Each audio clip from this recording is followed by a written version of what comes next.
What is up, car addicts? Welcome back to the series where I recustomize and review past DLC vehicles that didn't have good microphone quality before early 2019. So as always, guys, feel free to let me know down below in the comments what car you want to see me recustomize next, and I'll display the most liked vehicle suggestion comment in the next customization video. So in today's video, we're going to be customizing the Pegassi Torero, which I customized / reviewed back in 2017 when it released. So the Torero released with the Gunrunning update in July of 2017, and used to be available for Legendary Motorsport website for just under $1 million. However, it was sadly removed with the Mercenaries update last year. I'll leave a video linked down below in the comments explaining every method to get removed website cars. But anyways, in regards to performance, this car is in the Sports Classics class and is a top 5 performing vehicle around most tracks if we don't factor in HSW, of course. So it's not just a cool looking iconic Lambo, it also has some performance to back it up.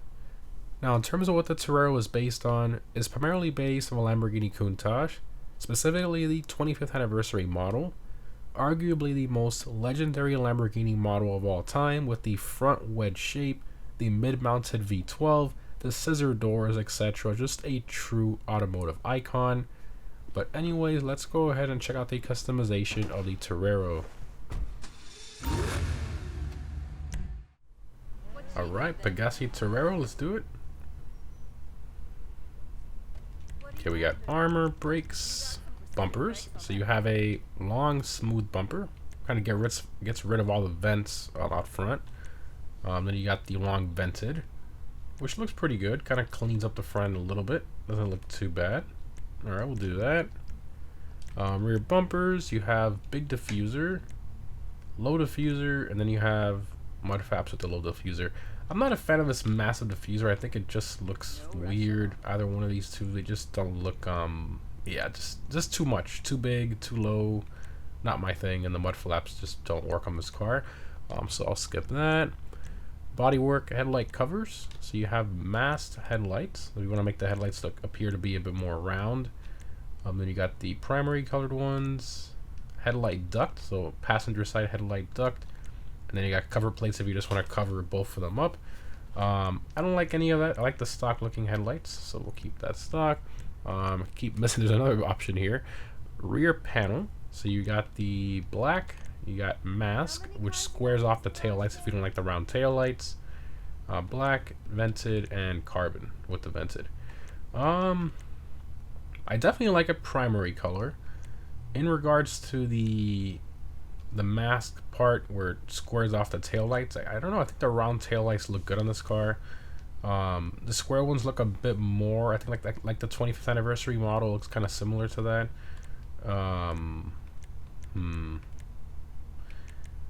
I think I'll keep that stock as well. Engine tunes, engine covers, so you got the louvers cover, you got the vented cover, which I like. It looks kind of like the original Countach. You got smooth cover, which I don't like. That just ruins, like, I don't know, it kind of smooths out but that area, but it just looks terrible. That doesn't look right. Then you got it with the cutout, and then you got the dual scoop, which that looks super sick.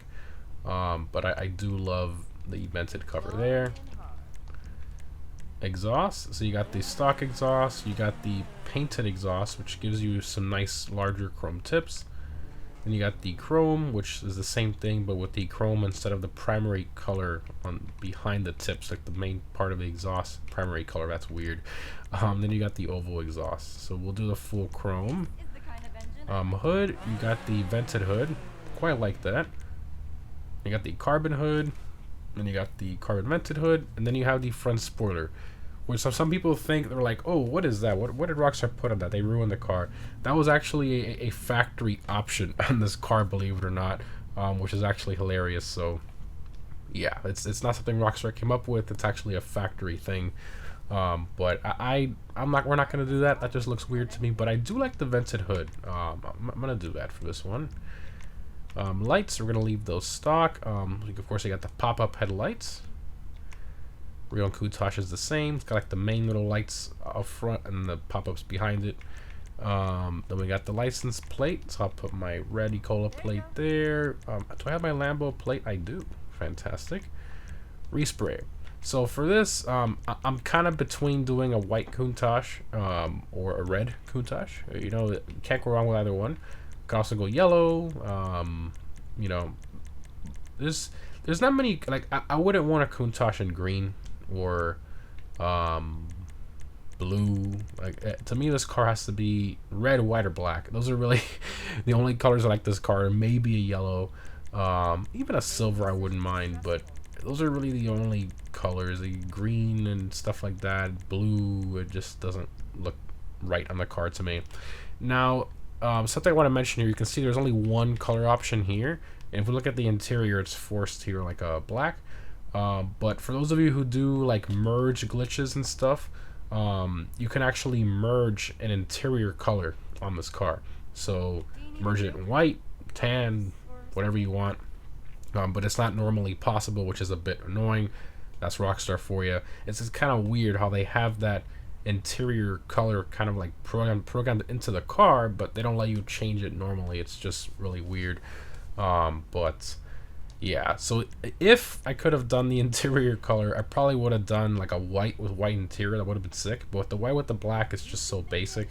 So I guess I'm gonna have to go with just a classic Torino red, no pearl, just classic Torino red there.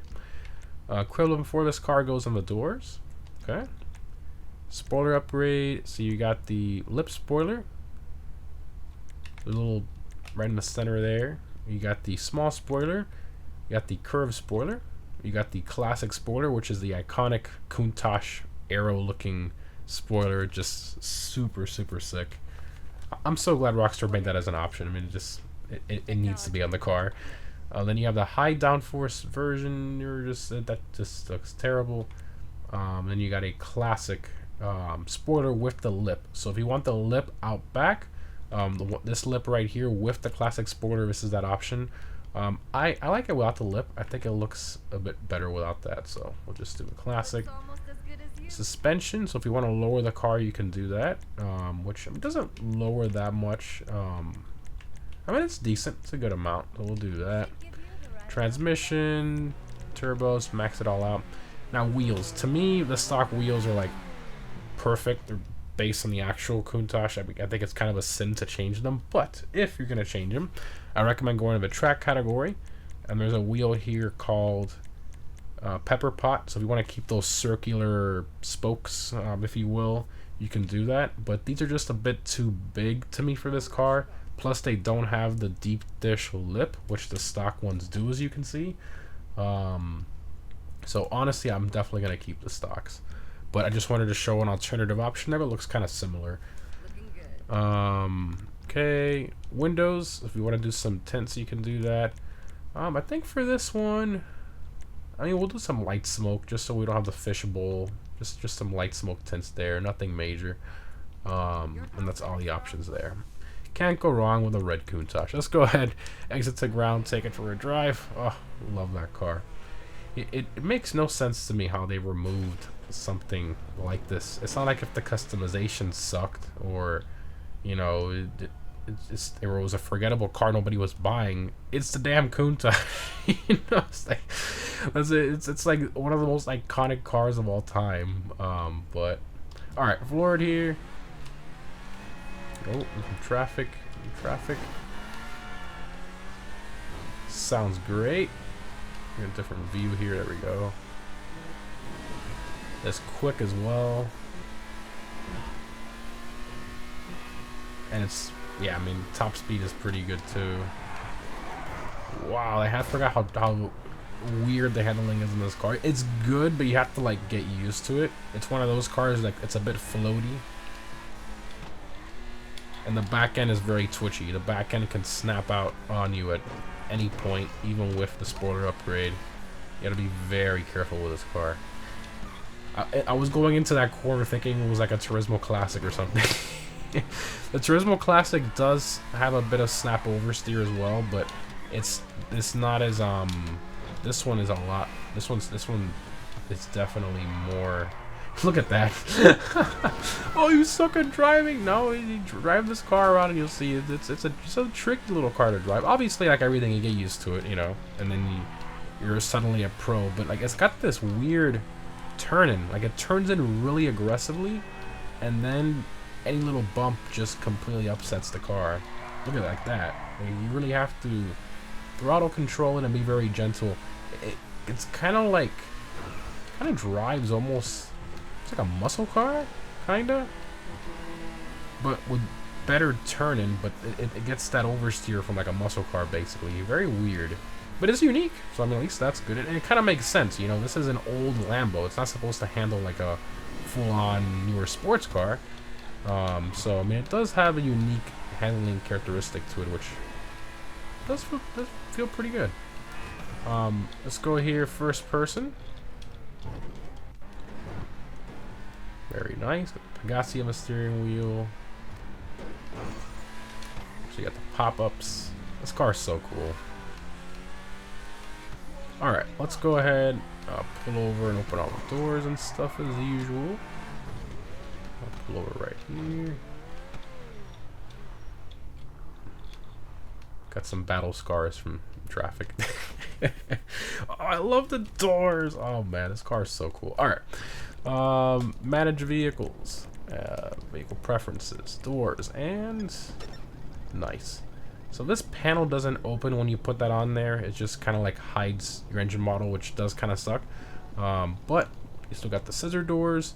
So the interior of this car is actually, it's pretty cool. It's similar to the real one. So it has that boxy shape around your gauge cluster, and it's pretty similar to the real one. Like, Rockstar did a fantastic job, and this interior model is exclusive to this car. There are other cars that are similar, like the center console and stuff might be a little similar, but the dash is unique to this one. You got the seat backs in the primary color of the car. Interesting. And then you got the red stitching on the seats. I believe you also have red stitching steering wheel? No? Let's see here. Not first person? No red stitching on the steering wheel. Okay. Not a bad place to be, though. And the front compartment, what do we got? Nothing but the decent cutout. But yeah, I mean, it's a good car, man. Overall, I mean, I think the seats are a bit too sporty, like too modern looking for this car. That's the only knock, really. But the rest of it is just done very well. I mean, it makes no sense for Rockstar to remove this, but I think the main reason they did is because it's kind of too cheap. Like, it's under $1 million. For like such an iconic and cool car like this. I mean, if Rockstar were to add this today to GTA Online, I guarantee you they'd probably price this, I want to say like 1.9 would be my guess, somewhere around there. And of course everybody would still buy it because it's worth it, honestly. Even the way it sits right now, it's worth it. But I guess that does make it a bit more like special and rare, I suppose. You know, the remove car thing, even though I still don't agree with it, but there's many methods to still get, you know, cars, and there's a ton of people that have this car in their garage, so I mean, you can easily get it from a friend and get it off of them in the LS car meet. But yeah, as always, definitely let me know down below in the comments what car you want to see me customize next from early 2019 and older that I haven't done yet. Thanks again for watching, guys. Hope you enjoyed, and I'll see you in the next one.